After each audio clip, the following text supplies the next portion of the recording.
Hi everybody, how's it going? This is Danger Man. This is season 1, episode number 7. This episode is called Position of Trust. Last episode was Girl in Pink Pyjamas, and it was an interesting one. We had this girl who was found stumbling around near some train tracks, and it turned out that she had been pushed from this train because there were these people out to kill this president who was in hospital, and she was a nurse who was travelling with a doctor to go and save this president's life. And the actual doctor was killed, and she was pushed off the train, lost her memory, and all she could remember is when and where she needed to be at this hospital in Marine. And it was interesting because we saw how the people who were responsible for the real doctor's death then proceeded to go to the hospital and pretend that they were this doctor, and there was like this security team which were obviously helping and everything as well. So I liked how dark it was last episode, actually. That may have been one of the darkest ones we've had so far, and it's just interesting to watch it, actually, like to see how they were able to condense that story into the 25 minutes, because I did feel like there was a lot happening in that episode for such a short space of time. And you know, that's always quite nice when a writer's able to do that. It kind of gets the point across, so it's nice. I like that quite a lot. I'm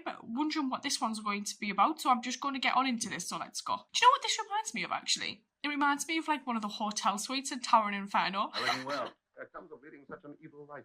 You always have the knack of pushing things around. Ah, come on now, Paul. Let's stop playing cute with each other. We've known each other too long and too well. Why is he here? What's wrong? It's Kathy. Kathy, what's wrong with her? What happened? It's my fault. It must be my fault. Did she fall into a bad crowd? Well, I failed her. But where? Paul, you mustn't blame yourself, you know. No father could have done more for a daughter. I've known Kathy since she was 10 years. I can't accept this. When we got her, she was carrying a $200 a day monkey on her back. She won't kick that very quick, if ever. Oh. See? Ed, I'd like you to do something for me. Oh, I don't know. Just hit back at these people somehow. Pick up pushers? Pushers are a dime a dozen. The real targets are the poppy-growing countries. Yeah, but surely their government must control the growth and sale of poppies. Didn't expect this at all. Control it.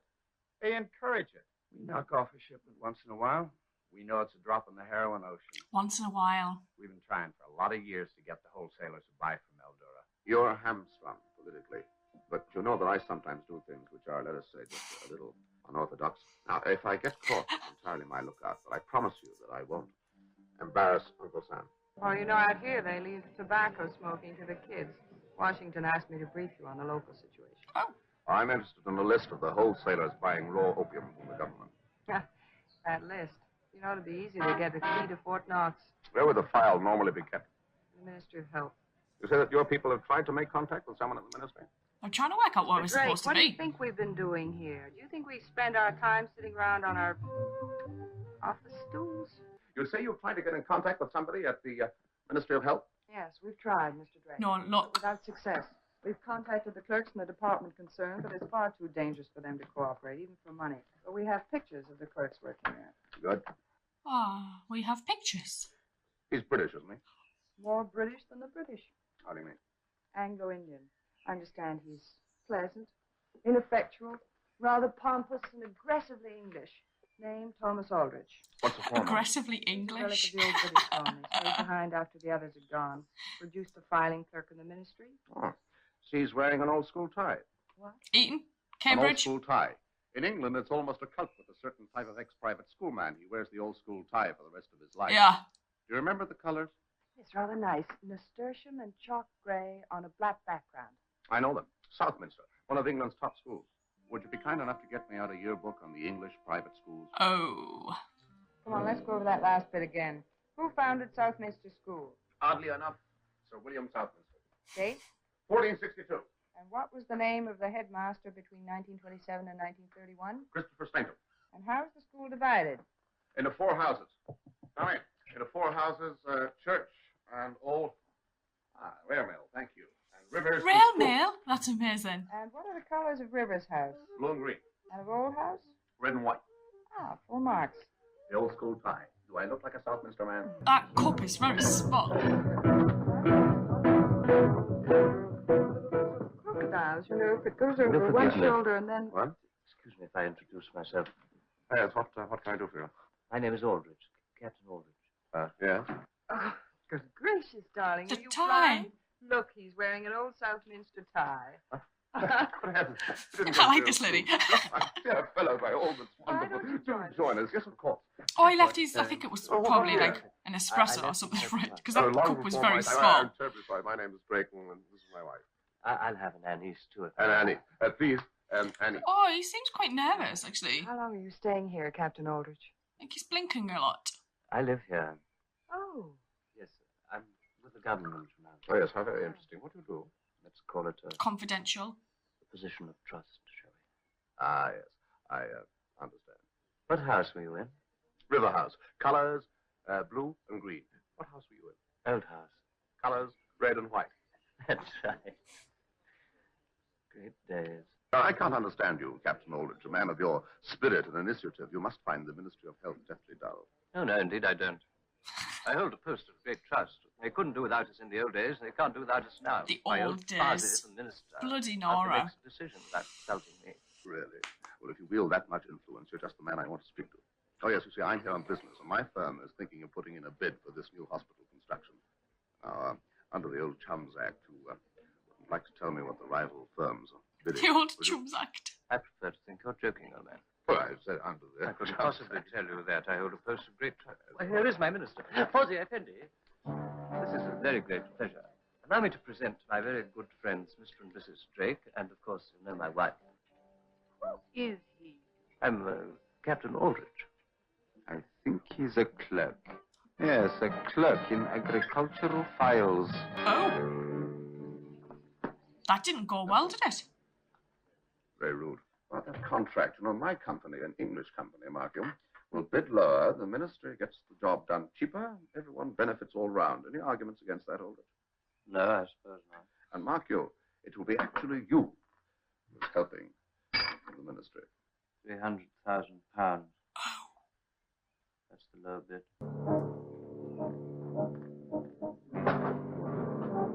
I genuinely think this guy might like do something really rash. He seems really pissed that the guy he works for For you. No, You earned it. no. said he worked in a different department. I gave you the information for different reasons. But think of your wife. Isn't it time you were able to do something for her?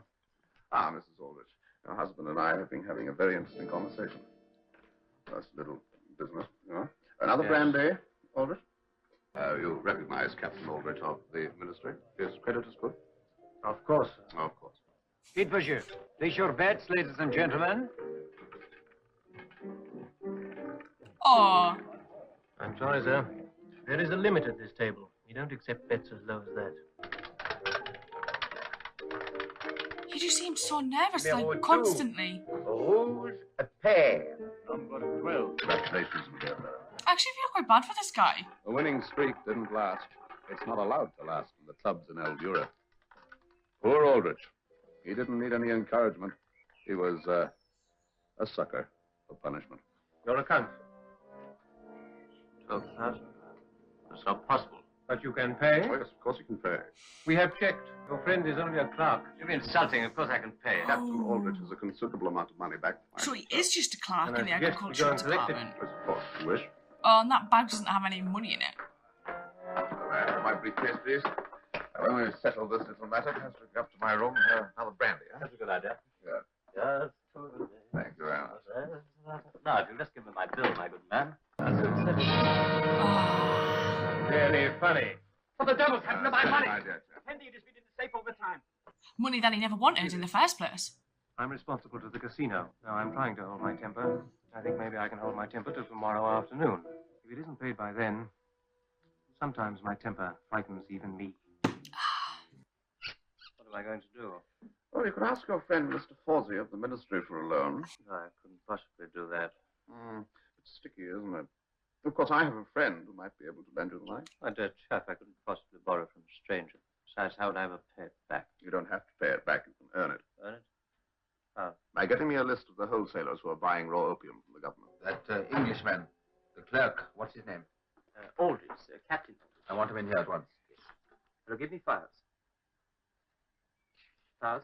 Send Captain Aldridge to Mr. Fawzi's office immediately. Got into the private room. What's he doing in there? Get him out of there. Fetch him to the telephone immediately. He's got to get the list. Don't you worry about these files, Aldridge.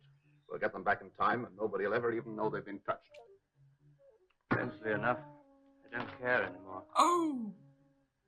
I know what this will mean to me if they find out. They kind of already Well, know that's that right, you're up to that's nonsense. I couldn't sleep. And don't worry about your losses either. I didn't. Open the door, sir. This is the police. Sit down there, Wayne. Fillmore profile. Very nice. What can I do for you? You're all coming with me. Search your pocket. That guy's now just pretending he's a photographer. Bring the camera. Camera? What's this? Have a look. How'd they come on? Oh, they're quite good. Excuse me, please. There's a nice one now. F8 at 200. No way. See that one? Cross-sliding. Excellent effect, don't you think? And there's a very good one here of you, Captain Aldridge. And your boys look very nice in the background, don't they, Mr. Fawsey? But I simply don't understand. You were taking pictures of the lists. They seized the camera and the negative. Yeah, but the What woman happened? posing The as other- his wife was at the light the entire Concern time. yourself with these things, Captain Aldrich. Here we are, you see. Here is the camera that contains the film of the lists. So it was while... While the light was being switched on and off over there, the photographs were being taken from here. What did you want a second camera for, anyway? In case you betrayed me. This is quite a different episode. Never expected one to be centered around like narcotics and having to go figure out who was selling opium in a different country to like America. And it was like different, totally different. I enjoyed it though, meeting this guy from this English public school where, you know, that time meant everything to him and so strange, like because people like that exist now. So, like, seeing how, like, they had to basically use him in this whole operation to get these names from this list and these files where he worked. And he kept saying he worked in this position of trust, but then, obviously, his boss was like, no, you're a clerk in the agricultural department. And it was different to what I expected. And I thought, oh, maybe he's just saying that. But then it was actually confirmed later. And I was like, oh, actually, he is just a clerk. Like, I honestly thought maybe they were saying that to cover up what this dude actually did there. But that was his job. And Drake, like, doing all the photos and everything was genius, because I did think to myself, why is the wife just, like, stood by the light switch all the time? Knowing that they'd hidden this other camera and the light fitting was really clever. I like the elaborate ways they set up how they get people and how they figure things out, and it's just really clever. Like, it's different, and I've said it before, but it is, like, really James Bond-esque with some of the things that they'll do, and I think that's why I enjoy it so much, actually. And I don't know, I felt so bad for this Captain Aldridge guy, like, most of the way through this. He just seemed, like, completely nervous all the time, and seemed to be living in this country solely because his wife didn't like the climate in England. And I mean, the weather is shit, but you know what I mean? It's like this poor guy, like, I think just wanted to go home, and I'm guessing his wife didn't want to live there. So it's interesting, like, to see how, you know, he was just kind of in this, to him, probably like mundane job, and he just kind of, his coping mechanism for what he was doing was just like, I'm an important person, and that's how he coped with, like, probably hating his job, actually. And it was interesting to see, like, how he reacted to the photograph as well. And it's nice to see that, you know, we meet some of Drake's friends, and I'm a bit surprised that we kind of didn't get more of that. I felt like this one actually wrapped up very quickly, a lot faster than I thought it would, and I felt like a lot didn't really happen either. So it was like a strange one, actually. But I liked the whole switching out of the money with the newspaper and the suitcase, and just like little things like that, actually. I just find quite quirky, and I quite like it. It's very espionage-y, and it's a lot of fun, and I may go watch the next one, and I will see you guys later, so thank you.